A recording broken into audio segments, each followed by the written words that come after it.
Welcome to the FB podcast. We are going to be doing some Villa transfers, some other transfers. I'm Matt. This I'm is Tristan. Tristan. Oh, damn it, I was gonna go, I'm Tristan. That would have been a good little like CBeebies intro. I'm Big Cook, this is Little Cook, I'm Little Cook, There you go. Anyway, Right. So, shall we start with the big ticket item? big ticket item. Well, I don't know. We're all players are equal in my eyes, Matt. They're all big ticket items, because they're all earning more money than we are, so Yeah, well, true, but yeah, your nonsense aside, obviously the Louise transfer is the big news.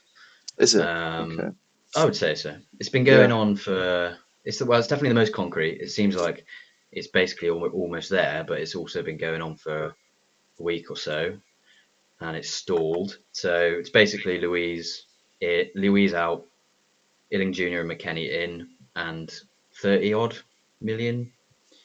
Yeah, well, I don't think it's going to be. Apparently, it's less than 20 million euros, to be honest, if we get both those players as well. I think we should look at this as like a bit of a timeline as well, because it started off, we kind of understood, right, Juventus are interested in a deal. Then it was, okay, McKennie can be included in the deal. And there were kind of rumours about how much the transfer would be. Um, I think initially people, and including myself, were a bit hesitant to just welcome McKennie with open arms.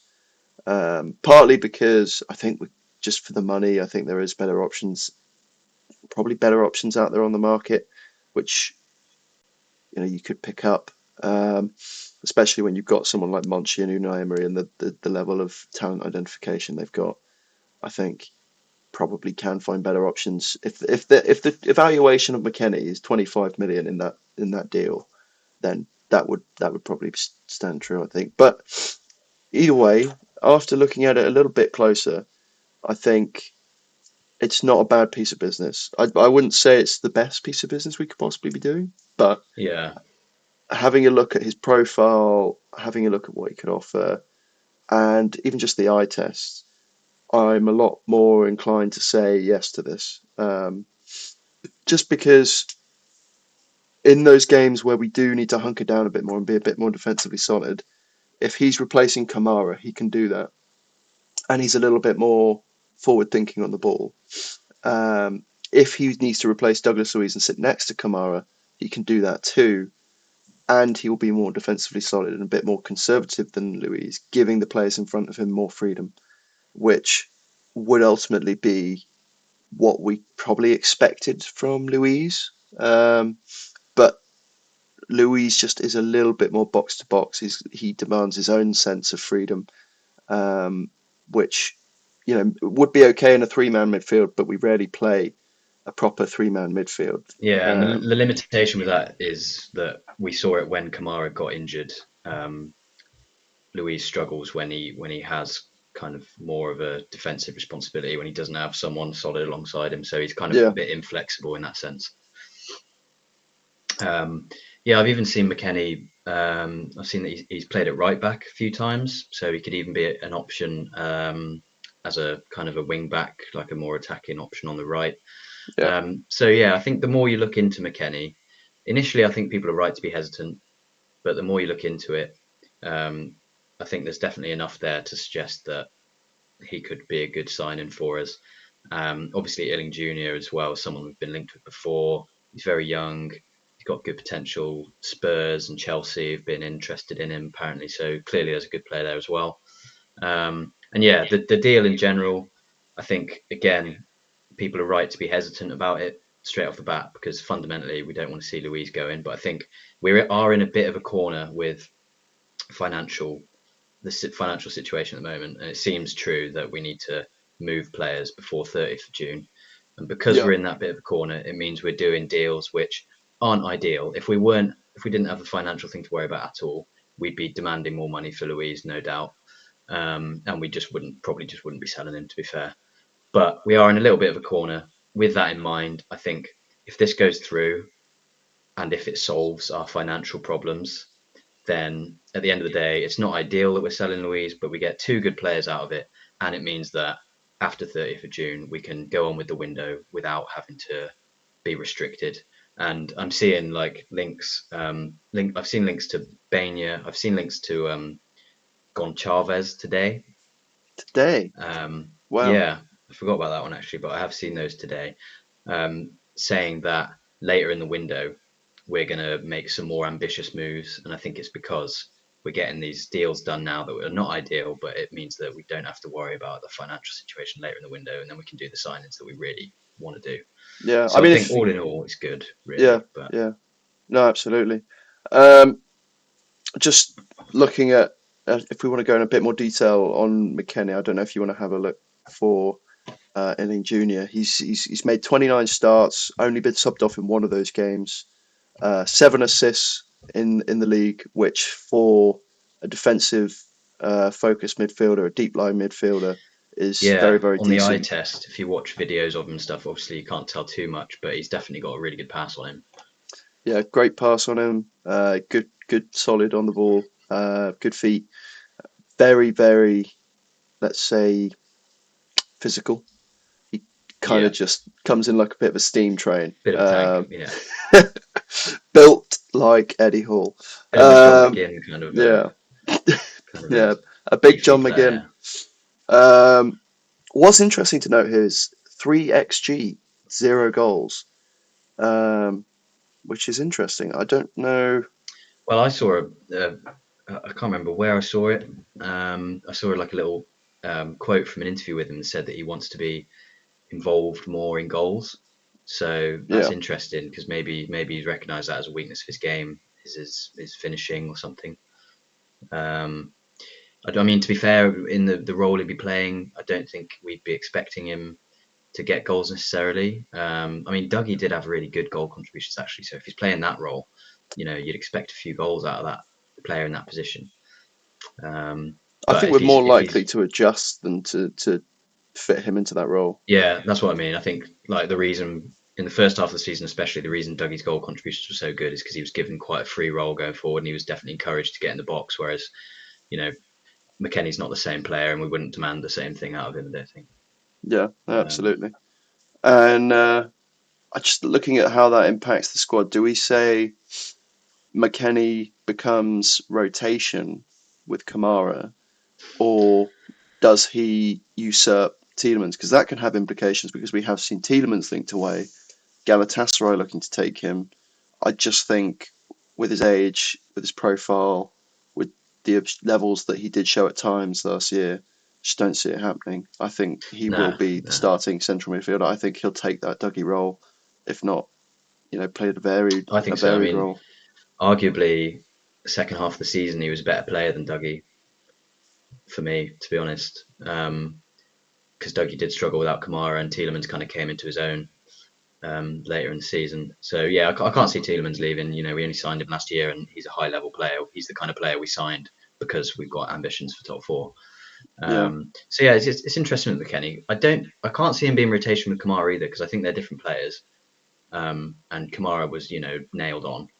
I suppose that was slightly because of a lack of rotation, but I feel like McKennie's going to be a utility player. I suppose rotation for Kamara in the sense that the whole squad was overworked last year, and we'll be looking to give all players, no matter how important they are, less minutes and rotated minutes in the cup games, etc.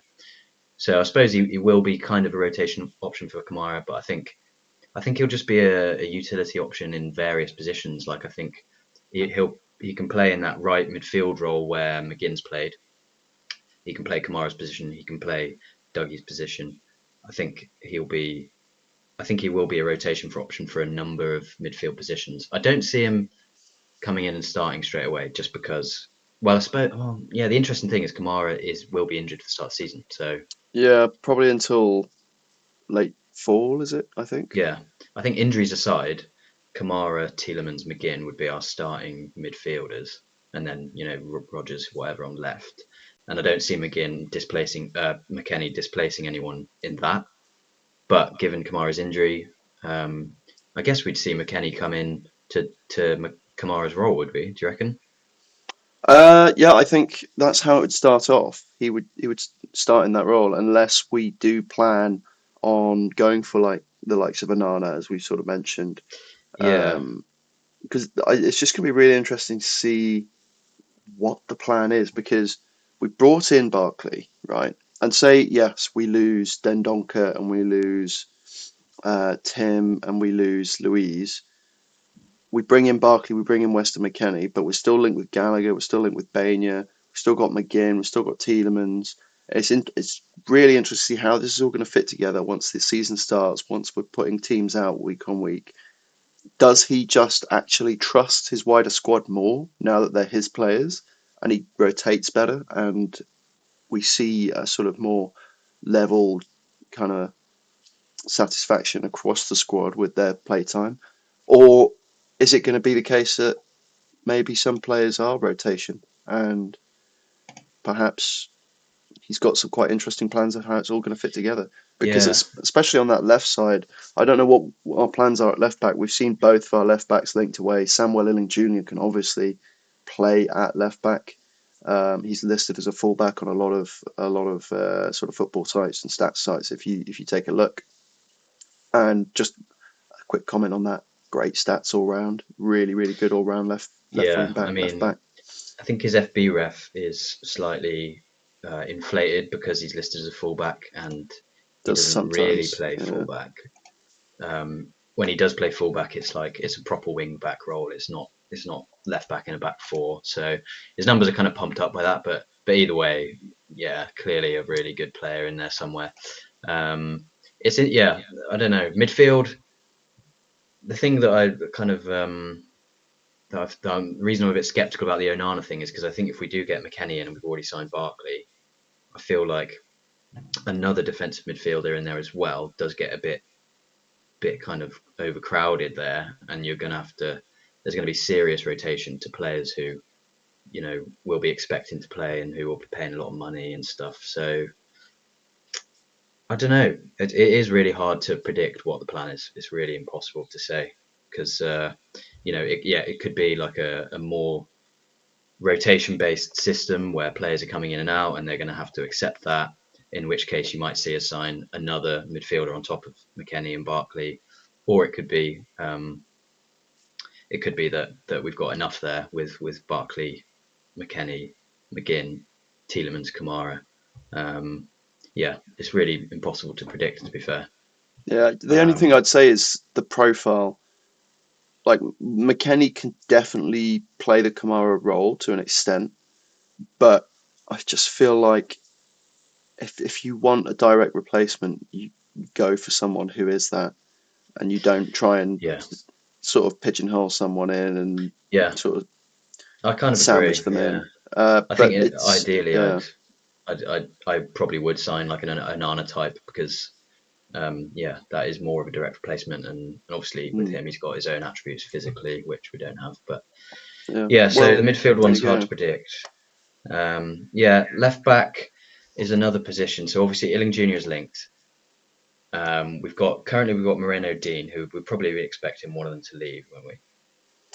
Yeah, I would expect so. I mean, that story about Moreno felt very well timed and fairly compelling about him wanting to go home because, of course, he hasn't been getting the game time and perhaps he is a bit homesick. But I don't know, I think it was the exact moment really where Illing Jr. started to be sort of discussed as another option in that Yeah, swap deal. So I wouldn't be surprised to see that happen, to be honest. Um, Dean, I would prefer if he left, just because his wages are, I think, more than 4 times more than Moreno's. So just from a financial perspective, you're like, of course we let go of Dean. Um, I think as well, if we want attacking fullbacks, while Dean does have a good delivery on him, that's, that's about all he's got. yeah. He's not the same type of attacking fullback. He's a more traditional.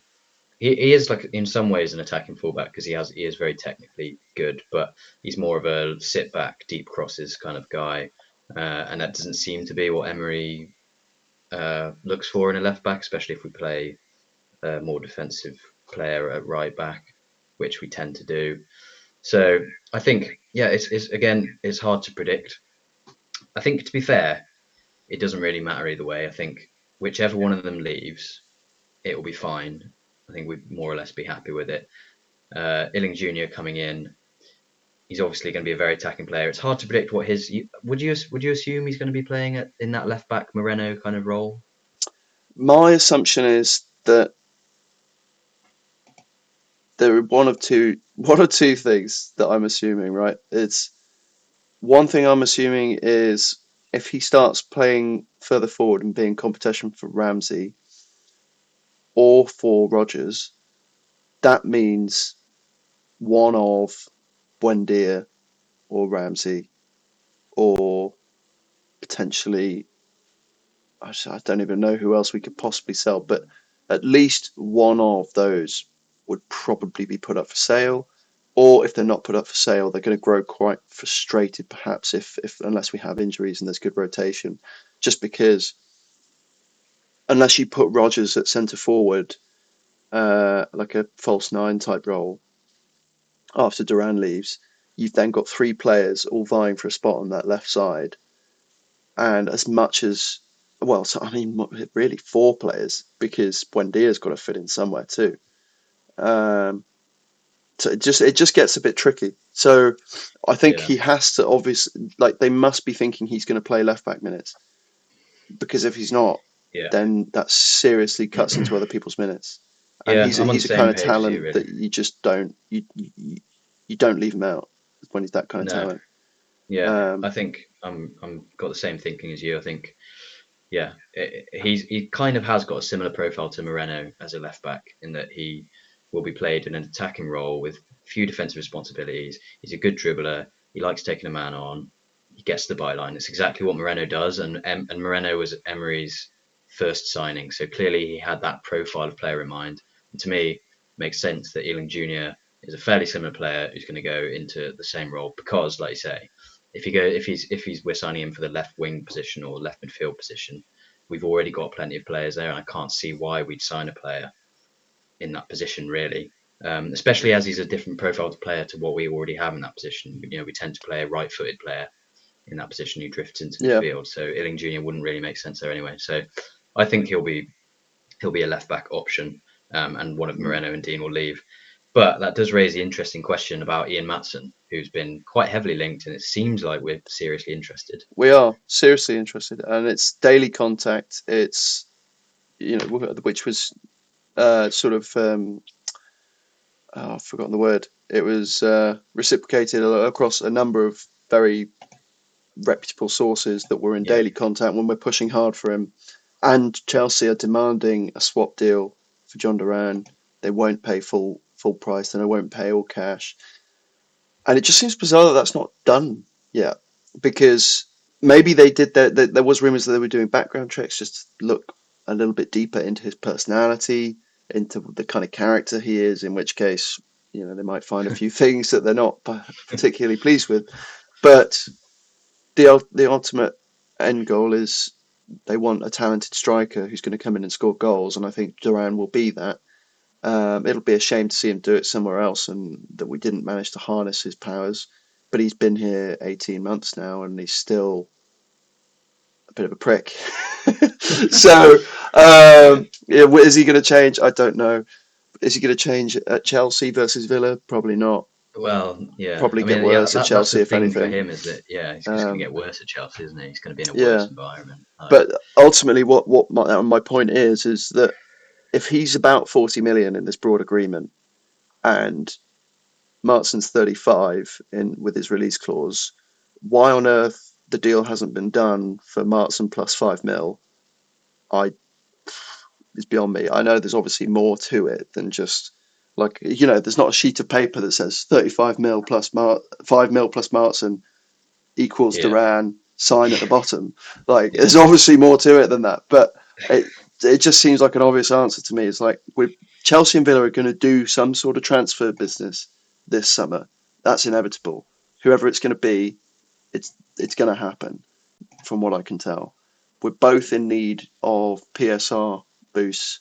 We're both in need of players that each other have. We're both really pushing hard for those moves. Something's going to happen, and that just seems like the most obvious one to me. I don't think Gallagher's going to move as much as Chelsea might have intended to sell him. If he refuses to go, there's nothing they can really do about that. Um, I would love him. He would be amazing. But again, like our squad depth in the with Barkley, with McGinn, with Tielemans, Buendia's coming back. It's just where does he fit in? Ramsey can always play centrally as well. Um, so it does again. It kind of probably begs the question of how does he fit in? Who's he replacing? Who goes out? And it's all very fluid at the moment because you look at Conor Gallagher. We're obviously linked with Onana.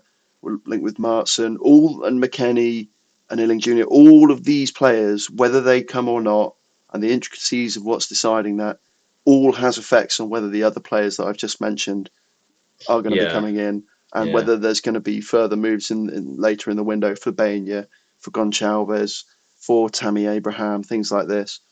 It's really really fluid at the moment, and it's just, I mean, it's a good time to make a video because we get to sort of discuss it all and we get to kind of get our feelings out there. But ultimately, as you say, it's so hard to predict because everything's so up in the air at the moment. it And is. before Yeah, the Euros, it's we really it's don't have.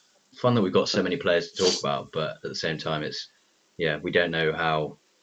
Some of these players might not even. It might all just be media fluff. Like the Gallagher thing, seems like we were genuinely interested, but at the same time, there was nothing super concrete on that. And like in a lot of ways, it doesn't really make sense that we'd spend 50 million on Gallagher. To me, if we're going to go big on a midfielder, it would be more of a Bainya type midfielder, I think. So yeah, I kind of agree on the Gallagher thing, and Maatsen just makes more sense.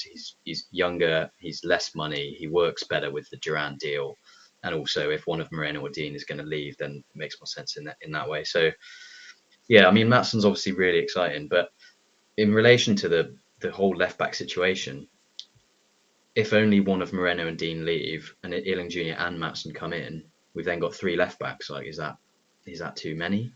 I just don't think both of Um, them come in. I think one of these swap deals is going to be done before the other, and it's going to have implications all right, for the okay, other. yeah, I can see that. I think I think they probably thought that the Louise deal would have been done by now, and that would result in either one of or both of those players coming the other way. And if both of those players come the other way, then we don't sign Maatsen, and basically go to Chelsea. Look, it's 40 million. We're not Yeah, interested in any other players yeah, right now. yeah. They're probably shitting themselves a little bit because they've got the 30th of June deadline, and like apparently if they don't make some money in that time, like we could be in trouble. So they're probably like the reason there's all these players linked, and these sales going on, and they're talking to all these different people. It's probably a case of like one of these needs to fucking happen. Um, Yeah, it's like when you're back in school and you spend the whole of your last year just kind of focused on exams, and then it comes to a week before prom and you realize you haven't got a date, so you have to send like 20 messages out and work on them all right up until the final day, and you yeah, finally just get an like agreement. put as many messages out as possible. Like everybody, talk to everybody. Take Duran, somebody. Yeah, Yeah, so it's a complicated thing, but I mean, the positive thing from the Villa perspective is that all these players we're being linked with are kind of like good, and like all the deals kind of sound all right. And any of these deals go through at the moment, I'm kind of positive about it. And yeah, fundamentally, like if we get these done, financial thing is an issue, then we can start being linked to players like Benya, etc. yeah. Um, It's definitely an indication that we're going to be doing some more midfield work just because Tim Robinham is pretty much gone as far as I understand. Like there's mixed yeah, mixed reports on whether we're in talks to sell him or we've already agreed a deal of £10 million to go to Everton. Either way, I think that's a great signing for them. I think it's a good opportunity for him. I'm just sad to see him go because I think there's so much talent there, and I would love to see him fulfill it at Villa. It's one of those where all of these players that are going out, they're helping the club move forward. But the purist in me wants to see a Villa team that has Timo Robinham, Tommy O'Reilly, Jacob Ramsey in midfield, yeah, man, and then I yeah, want to see a front three of bloody Cameron Archer. Who else?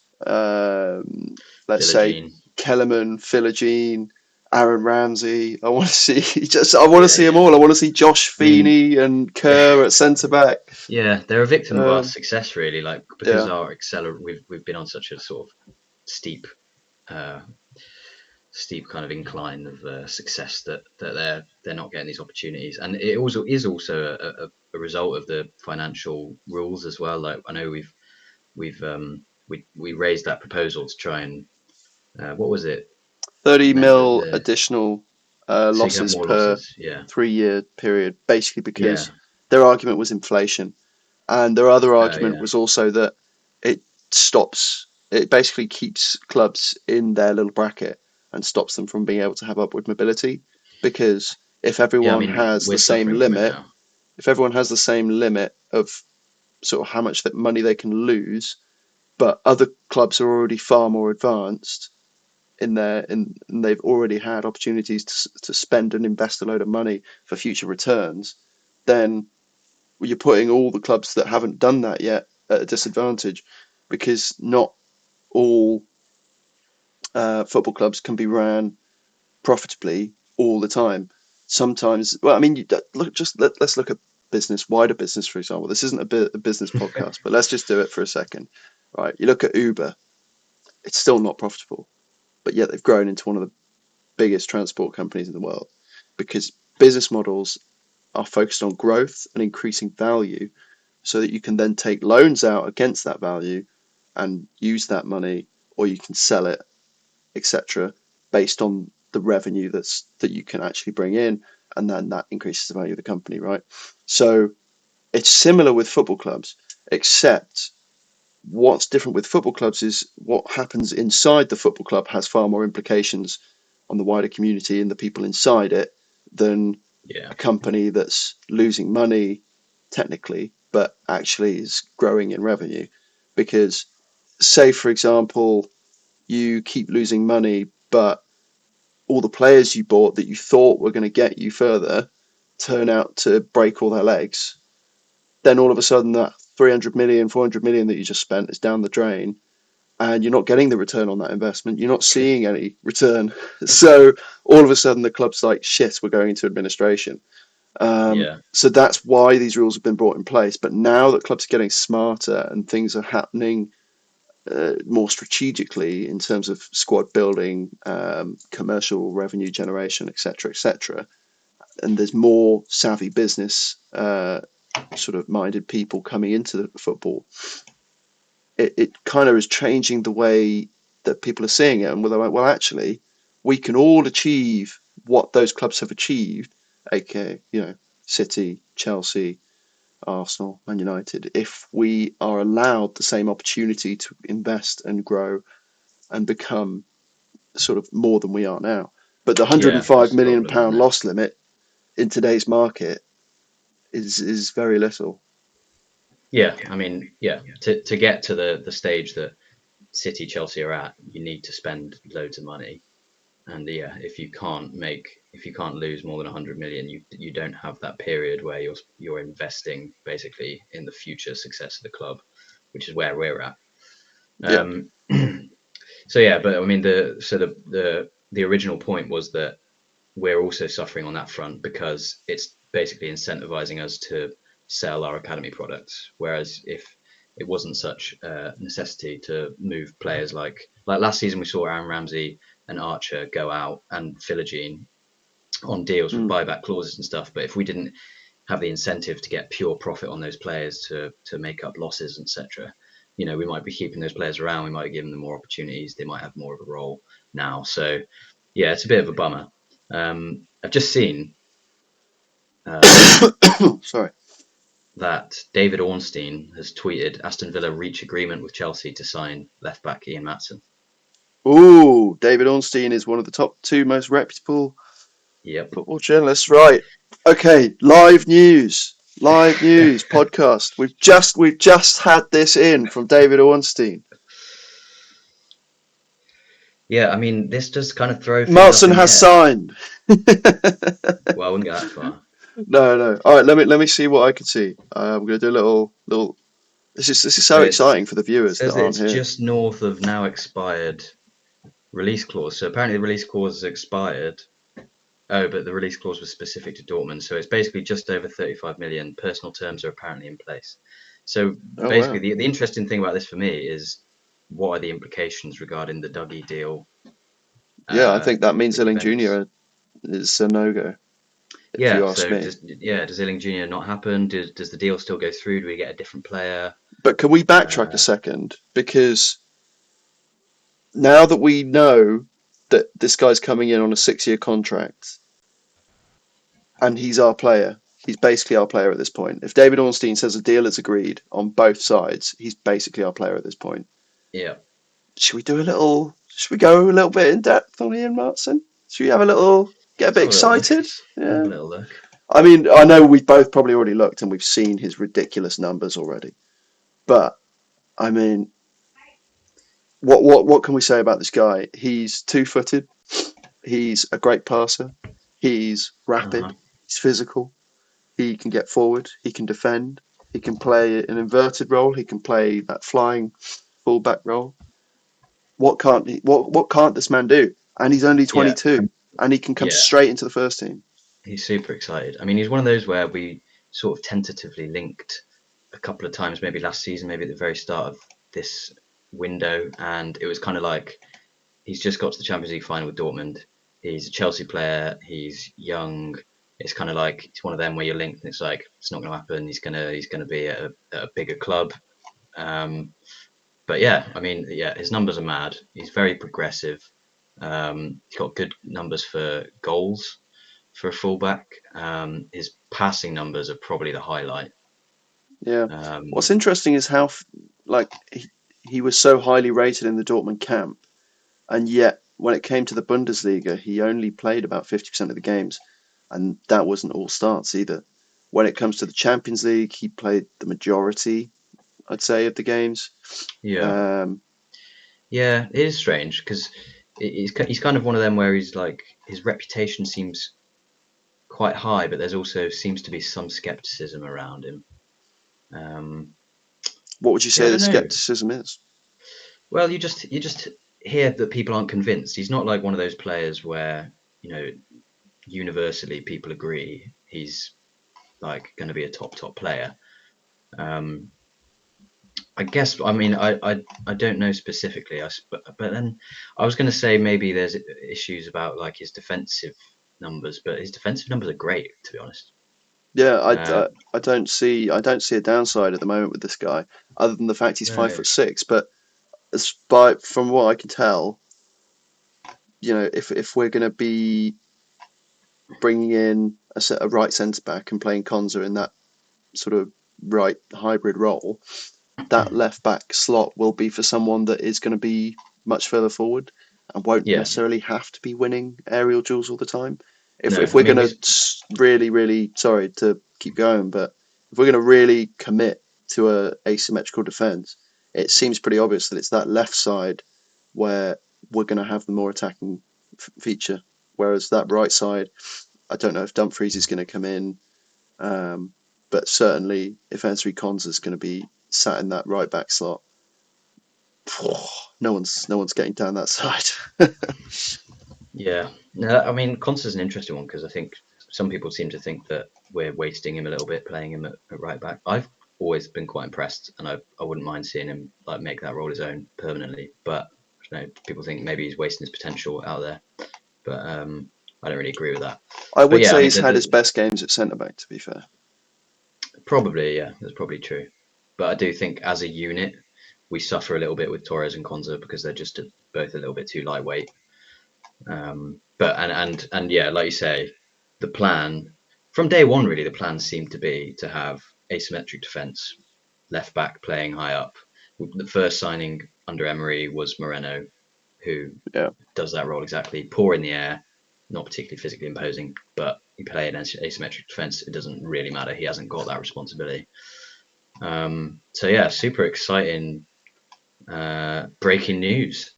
I know it's not On the happened on the pod. pod I before, know has I've it? been waiting for that to happen. We're breaking it here and now. We'll have to title the episode "Villa Sign Ian Yeah, I Maatsen," know, and yeah. we'll be all over the views. Uh, yeah, honestly, I'm excited. I'm excited. It's interesting. Lots of sources going around saying lots of things. But what this must mean is we are on the verge of selling players, and it has to Yeah, be. Surely you think Duran. If yeah. Marston's Well, come that's in the one thing. way and they're demanding a player swap, then it must be that they're just going to sign Duran for 40 million. So I don't think I don't think we'd sign Maatsen before June 30th for 35 million when we're already in a financial situation. If we don't know we've got money coming the other way. Yeah, well, that's the confusing thing. The all the stuff I've seen about Matson coming in hasn't mentioned Duran going the other way or anything like that. Yeah, But like you say, you'd have to assume that something's going to be happening because we're not going to be making that signing without having sold someone. So it must mean there's an agreement in place somewhere else. Must mean that something else is imminently going to happen in terms of a sale. yeah. Yeah, you would assume Duran, Well, there could but be a couple of implications there as well. Because if Illing Jr. now drops out of that deal for Douglas Luiz, that also means more money coming the other way if Juventus can afford that. You'd yeah, I don't assume know it if they probably can. comes to But about 35, 40 million euros total, um, which again, big boost because that all counts for now. And the McKennie part of that deal, he will be probably independently evaluated as to what yeah, yeah, his yeah. transfer value is, and that does get additionally added. So between the two, Duran and Douglas Luiz, if those deals go through, that is 100 million. Uh, what is it? Euros, pounds? Well, I guess probably pounds. Um, yeah, on the books. So, and that counts for now. Whereas Maatsen, you're only talking about 6 million that counts for this season Yeah, exactly. I or mean, this yeah, period, whatever you want we'd to be call it. if the Louise sale and Duran sale goes through. There'd be nothing to worry about financially. I think even if just the Louise sale goes through, there'd probably be nothing. Or yeah, if one of them went through, there'd probably be nothing to worry about in terms of if the numbers about 30 million are true. Um, so yeah, interesting to see what the implications will be. Mm, Hopefully, we get some news on the sale yeah. soon. More news Um, on cash as well. Apparently, Inter Milan are starting to Both the Milans are having dip the they're having an toes. argument about it at the San Siro as we I, speak. I, I think, you know what I think, right? This is obviously completely bollocks because the way I'm smiling, but uh, I think someone in the Milan fashion industry has gone, I want Matty Cash on my runway. And they put a little bit of Yeah. they put it, been in someone's ear at the Milan clubs, like this Do you know guy what? is I coming see in. it. I see it. I mean, as soon as the links with AC Milan came in a few days ago, I thought part of me just thought that works. Not even in a footballing sense. I can just see him in a Milan kit. I can see him in Italy with his shades on, like drinking an espresso. He just kind of seems like that'll be that just something about it makes Matches his sense. vibe. Yeah. It does, yeah. And also as a player, to be fair, I think he'd do well in Italy. I think like in like three at the back systems on the right wing back, I think he'd be pretty good. Yeah, Um, that's his best role, the right wing yeah, back, or like a um, sort of conservative right mid. yeah. So that's an interesting one. The thing I was thinking about that. I mean, we've talked about Cash a lot, haven't we? And you know whether we'd like him to go or not. Um, I think you're more keen to hang on to him, and I would like to hang on to him as well. But I think if it gets us money, it means we can build a squad elsewhere. I'm kind of happy with it because we've got uh, other players in that position and stuff. But the only problem with the cash links I've seen is that the number seems quite low. Yeah, I Um, know we are demanding 30. That's what is fairly consistent around all the reports. yeah, But Inter 30 would have be okay. Inter going to have a well, I say Inter have a better financial situation. Aren't they being taken over by the league this year or something because their owners are Not a like clue. useless or something? I feel like Don't know. I remember hearing that something. They're both not in the best financial situations, but Inter No. have just won the league and Yeah. they've kept their squad together fairly well. Um, so I'd imagine that they're in a better place to pay that kind of fee. The one thing I'd say is we love Matty Cash, right? There's a reason we love Matty Cash. And while he might not be the best out and out right back, I think there's a reason to keep him. Maybe we can turn him into a left wing back. You know, maybe that could happen. A left wing back. Yeah, maybe that can happen. Damn. The attacking left back. Maybe we sell Dean and Moreno, and we have cash Yeah, I covering mean, both sides. I'll be up for that. But there's a reason Champions League clubs are in for this guy, and it's because Yeah, when true. he's on it, when he's going forward and he's on it, he genuinely is really exciting. Yeah, Um, I mean, I think with the Dougie and Duran things happening, I don't see any reason we'd sell cash unless it was like a ridiculous amount of money because we signed him for like what 18 million or something. It wasn't 15, like I super think. cheap. So if we then sell him like I've seen like reports that it's like 20, 25. Even 30, I think if we don't need the money, there's no point selling cash for 30 because then we'd have to go and sign another player and that's a risk and he's a big part of the squad. So yeah, unless it was a ridiculous amount of money with Dougie and Duran deals happening, I don't Mm. see a reason we should sell him because we just won't need to.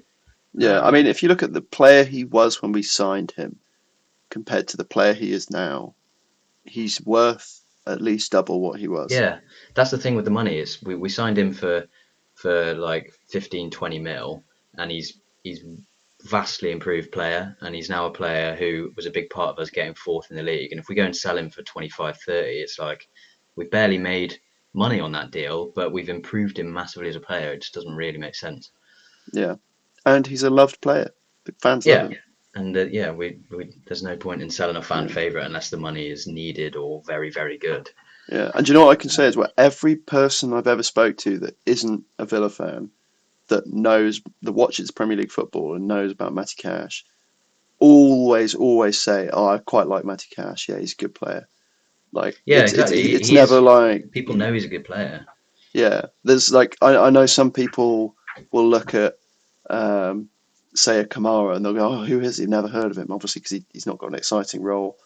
Um, or maybe they'll kind of say, "Oh, Ollie Watkins, yeah, he's not a good finisher though." They'll have some kind of criticism, but no one really criticizes Matty Cash because yeah, I just like him. Good profile, like Yeah. exciting. Maybe some people will mention his defensive contributions, but he's honestly not awful defensively. He just loses No. concentration. So yeah, I just want to keep him. Anyway, Yeah. enough about Matty Cash. Should we touch on Onana a bit more because we've kind of left that one to the wayside a little bit. Yeah. So yeah, it's a funny one because like we talked about, it's hard to predict whether we'll be going for another midfielder, but there have been reports that we're interested, and it does make sense in a lot of ways because we've not had a direct replacement for Kamara, or not a high level one anyway. So it would make a lot of sense for us to sign a player in that position. And the kind of unique thing about Onana is his physicality, which I think is pretty obvious we've been lacking. Yeah, I mean, if you look at what my criteria was for players in our first sort of realistic look at the summer window, I said, oh, we need more size, right? That could be in the midfield or forward areas or in defence, anywhere. We need more structure, midfield. He offers that. More athleticism. He's beyond offers that. He offers pretty much everything I identified that we need from a defensive and midfield point of view. So the fact that we're in for him is no surprise to me.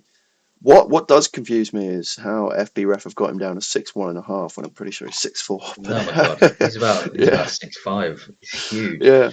But yeah, Um, looking at his statistics, huge on tackles. He's on about 4.36 tackles and interceptions a match, which is great numbers. Obviously, might be skewed slightly by being in that Everton side. Um, Big aerial one numbers for midfield. Everywhere else, he kind of sits around the average. He's a little bit above average for goals, actually, which is bizarre. I didn't know. Didn't think he'd be above average there and shots, but yeah, it's the kind of yeah, players you would liken him to. Surprisingly, aren't all just out and out sixes, although you don't really get too many out and out sixes in the modern game. You're looking at Zubimendi, you're looking at Garner Gay, you're looking at Edison at Atlanta, who's a quality player as well. So he does have some ability on the ball as well, which he yeah. doesn't No, I really think get to show. this is the thing. You have to take him his stats into the context of playing in a Sean Dyche team. When he burst onto the scene at Everton, I think they were managed by like Lampard, maybe, and people were impressed by him immediately because he could kind of do everything. I think he might have scored on his debut or something. I remember him scoring or assisting a goal on his debut. Um, and he was actually much more of a box-to-box player in that system. And he does clearly have ability on the ball. He doesn't really have to use it in the system that Everton have been playing. And his standout kind of attributes are defensive. But he's definitely capable on the ball, which is something that Emery pretty much necessitates in a player. Like, you can't really play in an Emery team if you're not capable of keeping possession and stuff. And he definitely has that ability. I mean, he played the other day for Belgium in the Euros, started the Yeah. game, started over Tielemans. And he did have a fairly progressive role. I think because of his physicality, they liked him to get in the box, and he was getting in the box for crosses and stuff. And they play a possession-based style, and he was perfectly capable in there. He didn't have like the best game. He had like a decent game, but yeah, he's definitely got enough capability on the ball, as well as his obviously the main thing about him is that he's got the physicality and the height that we have been lacking badly. Yeah. So it's a positive one that I'd be really excited about it. I think he'd be, yeah, just his fucking height. Honestly, he'd be so useful.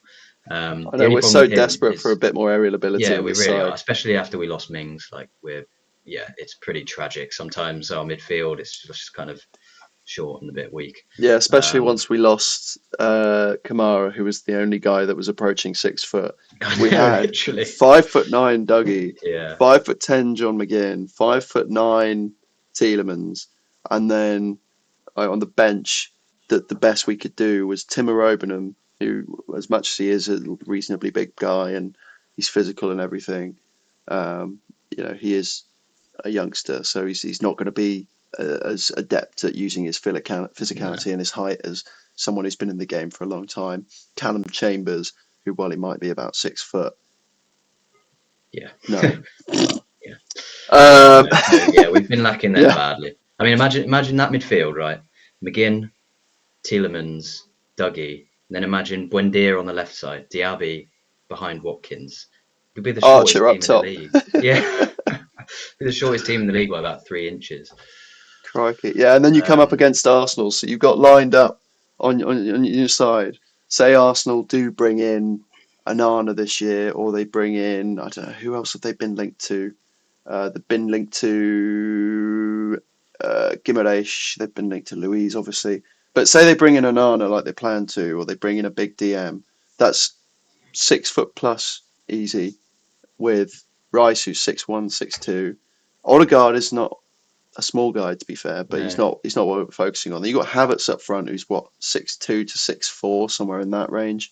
Then you got their back line, which is just basically all centre just enormous, backs. isn't it? It's crazy. Yeah, So surprisingly, with all the height and size they've got, Raya in goal is actually quite a small goalkeeper.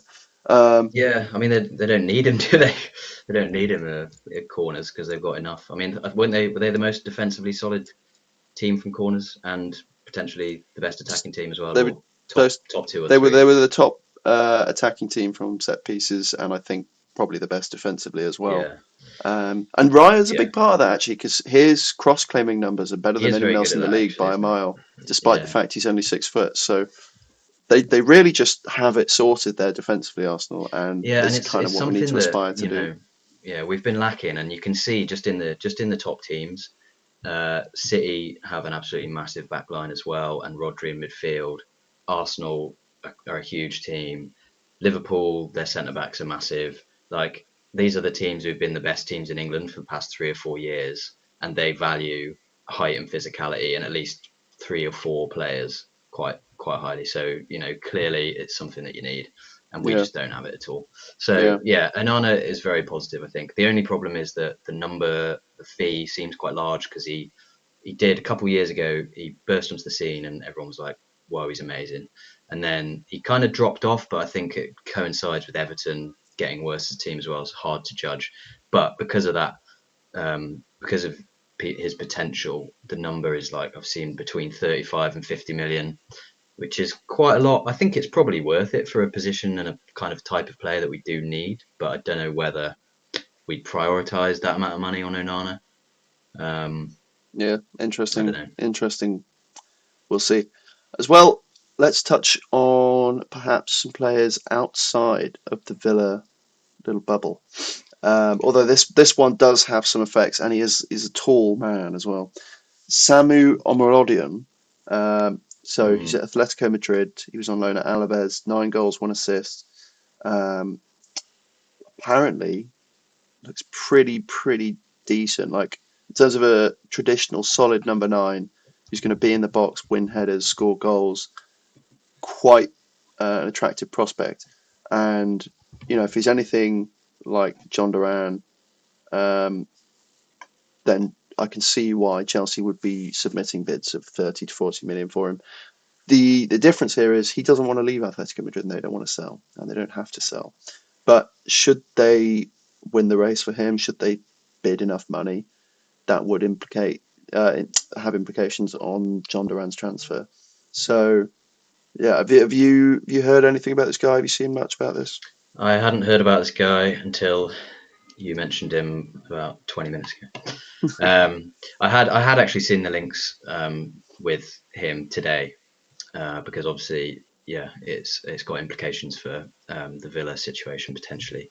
Yeah, Um, yeah, I mean, he looks kind of a similar profile to Duran. Really, they're clearly looking for a kind of out and out striker, physical.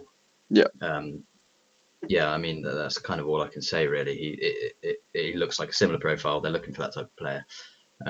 Yeah, I mean, I kind of hope that doesn't happen because I think with Maatsen coming in and the Duran deal at 40 million is positive, even though I don't want Duran to leave. To be fair, yeah. I um, have similar thoughts. yeah, I don't know. It's just the I don't know. implications of everything. Yeah. Well, in And terms of his profile, he's fairly good at take-ons for a big man. Wins a lot of aerial duels, of course. His pass completion isn't bad. Um, Other than that, he just gets in the box. Gets his XG is pretty high. It's 0.52 per match, yeah, so he's he's got getting in he's good got good positions. numbers. Yeah, So I quite like the profile. Maybe it's a Villa signing we could do. Duran out. I'm already in. that'd be nice. Yeah, Yeah, well, but on it, the Duran's ceiling looks higher for sure. Is all I would say. yeah, I mean, I think the number for the Omorodian transfer was like significantly lower, wasn't it? So maybe if Chelsea are also struggling financially, which it seems to be that they are, or they're at least it's going to be in their thoughts. Maybe they'd prioritise that one. Yeah. Um, don't I know. mean, I've not actually looked at John Duran on FBref before, but if you just take a Okay, let's look have a look. in terms of his goals per 90, he's 99th percentile. Yeah, they're In mental. Yeah, terms of his I shots was. per 90, is 91, and then his defensive stats are absolutely out of this world. Those are like defensive stats you would It's expect from ridiculous. a literal defensive midfielder or like centre back in some teams. Like Yeah, most centre backs don't hit those numbers. I suppose it's because we always bring him on late in games when we're ahead, and Yeah, we're like, and then he okay, probably cause heads one chaos up corner front, out, and that's it. yeah, and head a few corners out, Yeah, and we'll love you. But I mean, he's only played 475 minutes in the league, and he's got 5 goals. I know, It man. says a We should lot. keep him. We should keep him. Yeah, It does make me sad because, like, yeah, you look at it, yeah, his numbers in terms of minutes played compared to goals ratio is mad. Obviously, bench players like that, then you can't really use XG per 90 in the same way because it's just not representative. But yeah, his numbers are good despite the lack of minutes. And like eye test, we all know how talented he is, and his left foot is just mental. It's like he shoots from anywhere, and it's just the most powerful thing you've ever seen. yeah, it's Um, ridiculous. Do you know what I want to touch on? Joshua Xerxes, yeah, because that's the main story I've seen today. that's a big one. Milan having troubles with agent fees. They've been tapping this guy up for probably the best part of the last 6 months. They've had this deal in place for a long time, and yet it's coming to fall apart the final hurdle. I've been told by Right. a not very reputable source at all that apparently the agent has a fairly poor relationship with Milan, which is why he's basically not budging on his agency fee.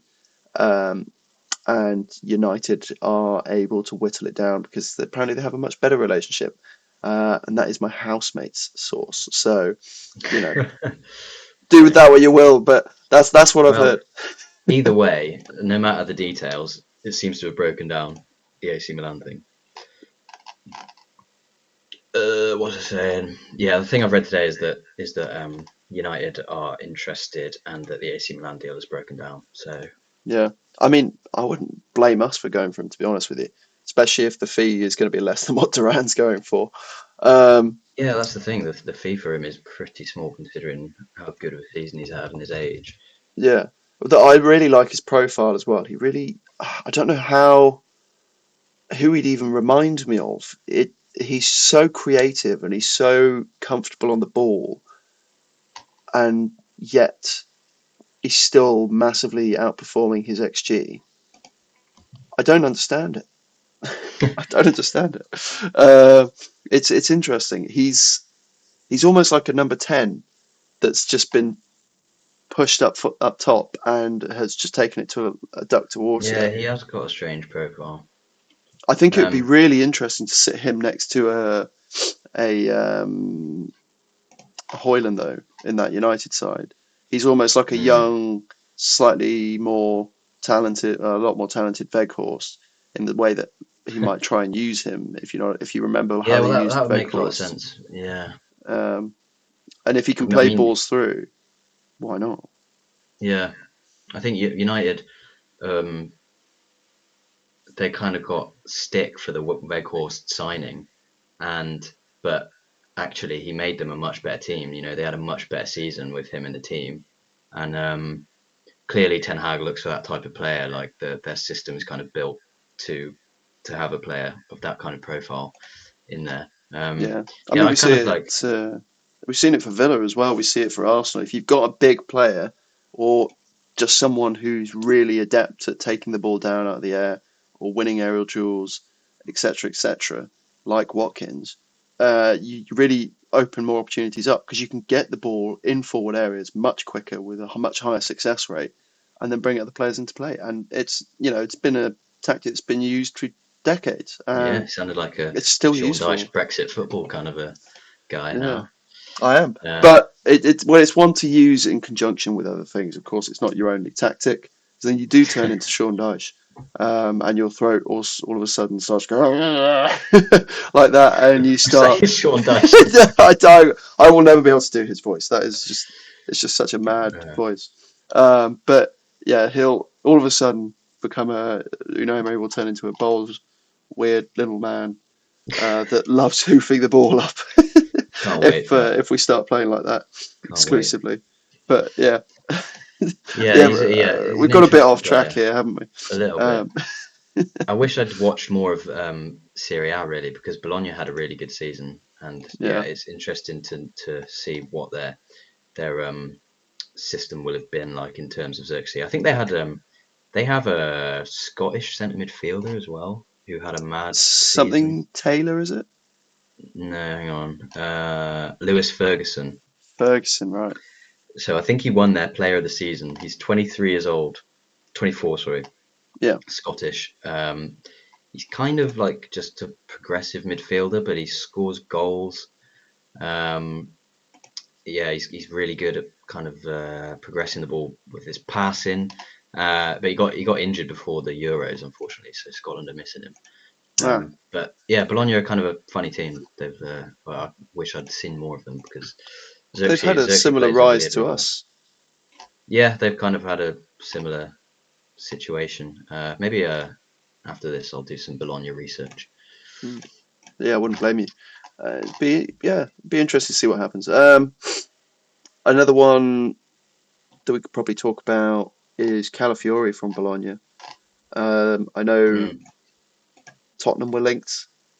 I believe is there not a deal that has been agreed? I think I remember hearing something about it. Yeah, Uh, that might have been done actually. That rings a bell. let's have a look. Calafiori. His This numbers is are we've insane. just done such good prep, haven't we? Um, we know exactly what we wanted to talk about. Oh, Oh, might be a Liverpool signing. okay. So they're battling Juventus and Madrid for this guy. Yeah. Oh, Well, yeah. I mean, looking at his numbers, he's clearly got something. He's 22. His attacking numbers are mental for a centre back. Progressive carries and successful take-ons. So, sort of a Pau Torres likes to dribble rather than pass the ball out of defence. And his interceptions are really high, which is probably a good indicator that he's a smart defender. oh my God, yeah, his Um, numbers are ridiculous. yeah, I didn't see those. Jesus. yeah. Wow. Yeah, So I he's mean, clearly a yeah, good take him on. player. Wow. Crikey. Yeah, if he went to Spurs, I'd cry. Yeah, man. That's what I was just thinking. I was like, please don't say Spurs will sign this guy. Yeah, Giorgio Scalvini is a player that people were raving about not like a year ago. He's a young, huge Italian centre back, another one with great numbers. Um, I'm surprised we're not seeing more stories about him, like a Real Madrid or even a City, Man United coming in for him. I think City could probably do with a little bit of centre back regeneration, despite the fact they've got so many. But I just think a couple of them have been there a while now and probably need a move. They do Um, kind of rotate their players, even if they don't necessarily need to. They kind of change things up, don't they? yeah, I don't know who they would move on. I suppose he's probably more of a Man United type signing. Um, but I want to see who's this guy been linked with this summer because if we signed him, I would love that. Um, there's not been much. He's got an ACL tear. That's why there's no links. Fair enough. All right, that Oh, makes right, sense. okay. But yeah, there's a couple of really really good talents coming out of Serie A in terms of the centre backs, and it'd be really interesting to see just how good they can be in another league. Because obviously the Italian league has a bit of a reputation for being a bit slower, being a little bit Yeah, less intense, possibly an easier league to get on in as a centre back. So it'd be it's always interesting to see when a player leaves Syria and how they do elsewhere. I know Portuguese league probably has the best translation still to the Premier League. Why that is, I don't know. Maybe it's just Portuguese players are just that good.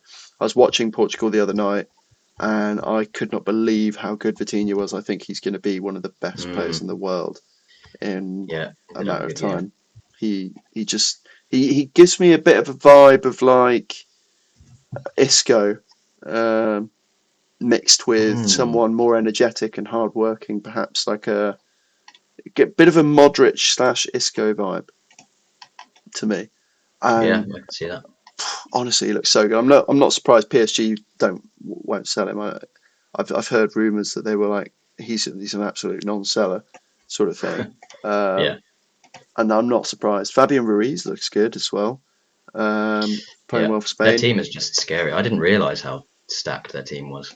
Yeah, and they're going to make a big signing as well this summer. You know, it's going to be a big left winger. It could be Rashford.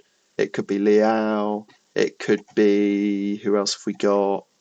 Um, Kvaratskhelia. He's been rumored to be leaving this summer. So honestly, I think PSG are slowly becoming a terrifying team, just because they Yeah, can but afford everyone. PSG. They've always had good Yeah, players, but but yeah, not but now all of their superstars are gone. Yeah, I mean that always was kind of part of the problem, wasn't it? Yeah, They just build a team around a few superstars, but now it does seems like they've had for a few years they've had a bit more of a long term strategy in terms of building a competent squad rather than just a team based around two or three forwards. yeah, Um, absolutely. Um, so yeah, no, I think we could probably wrap it up there. We've probably yeah, covered as I much as mean the interesting it's news we just could been find. Villa's kind of been the most interesting place for transfers at the moment because everything else seems a little bit quiet. Villa Yeah, seems to Villa have and quite a lot Chelsea. going on. Yeah. Although Um, Wolves just signed Pedro Lima from under Chelsea's noses, um, so that's quite interesting Pedro as well. Lima. Yeah, he's a young Brazilian fullback, I believe. I'm not sure where he's come Oh, from, um, but big talent supposedly. nice Chelsea one. have almost signed Esteval from Palmeiras, Oh, which is yeah. supposedly the best academy in the world at this point.